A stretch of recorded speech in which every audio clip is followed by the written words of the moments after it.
a rocking chair maker in Texas. I met him at the Galleria in Houston, very upscale, hoity-toity mall.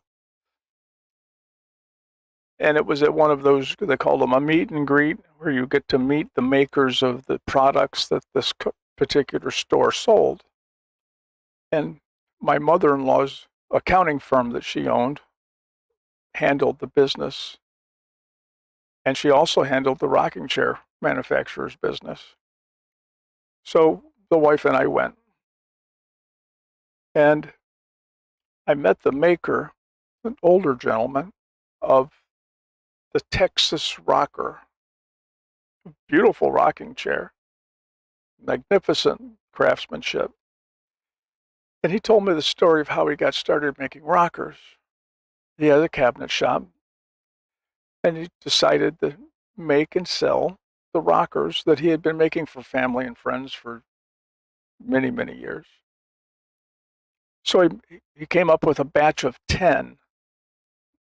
Now, when you're working in woodworking, you often, if you are going to make multiple items, you'll make them in batches of 5, 10, 15, whatever. Because once you set your equipment up, you can run 10 through in just a few minutes more than setting it up and running 1 or 2 pieces through. It's very cost effective for the manufacturer. Since I still have a cabinet shop, it's retired, but I still have one.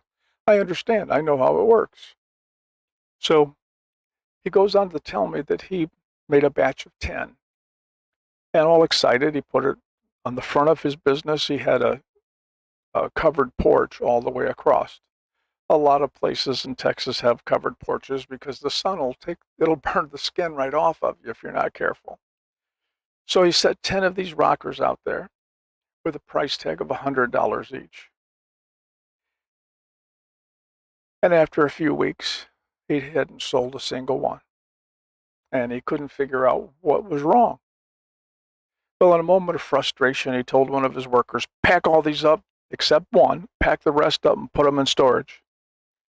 Put one right next to the door, put a price tag of $150. He was trying to get $100 a chair. $150 with a note that says we have a 6-week backlog currently. So if you want one, order one now. He said they started taking off. He was absolutely shocked. The sales just took off. And after a while, now he had chairs in storage, remember? Those chairs, he would wait 5 weeks and bring one out, call the customer, and say, you can come now and get your chair. He didn't. He had his employees do that, but that was the game that he played to create an atmosphere of value for that chair that so many people wanted it. It took 6 weeks to get one made. And so he said it didn't take long at all. And I actually had a 6-week backlog. And he said, I make 10 at a time. Do the math. That was a lot of chairs. And so then he started being approached by various companies to wholesale to them. The Galleria was exactly what he wanted. So he wholesaled to the Galleria for what he tried to retail them, $100 a chair. And they sold them for 150, 180, I don't remember what it was.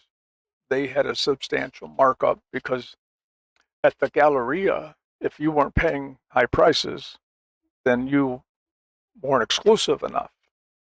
And that brings me to the part of the story where he realized that people valued the chairs once there was a backlog. Once they felt that other people valued the chairs and wanted the chairs, then they were important.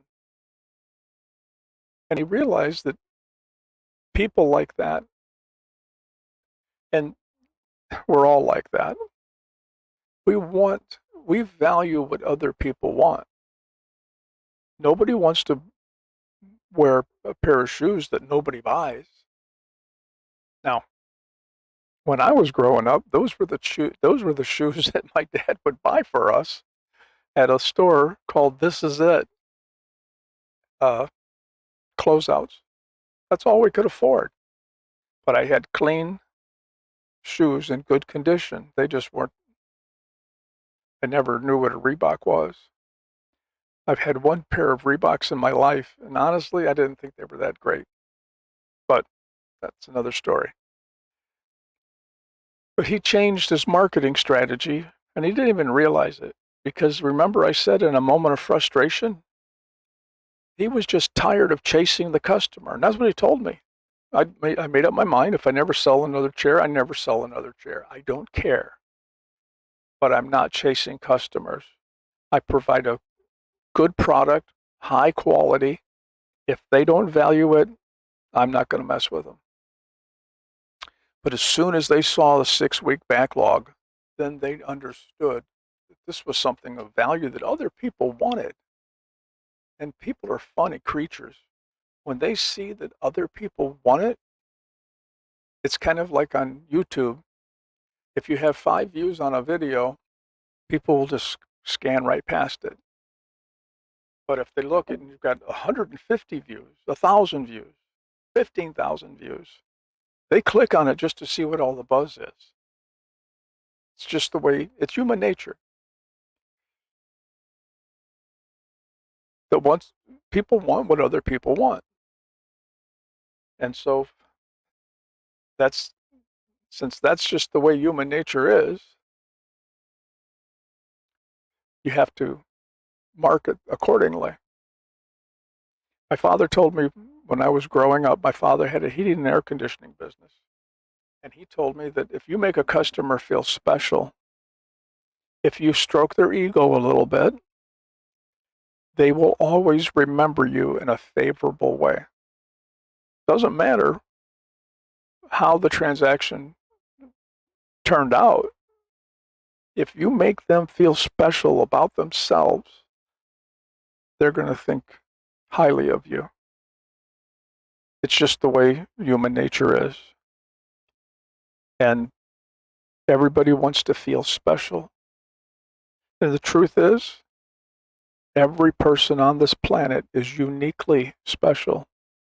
There has never been, and there never will be, another person on this planet like you. And that makes you special. That makes you unique. Now, I know many times in my life, unique and special are not the words that people have used for me. Kooky, goofy, crazy. Those words I'm familiar with. But special is what it is. And we each have something to contribute in our own special way. And without you contributing your speciality to the equation, we never know. If we count somebody out because we don't think they're special enough to be in our group, you never know what you've lost.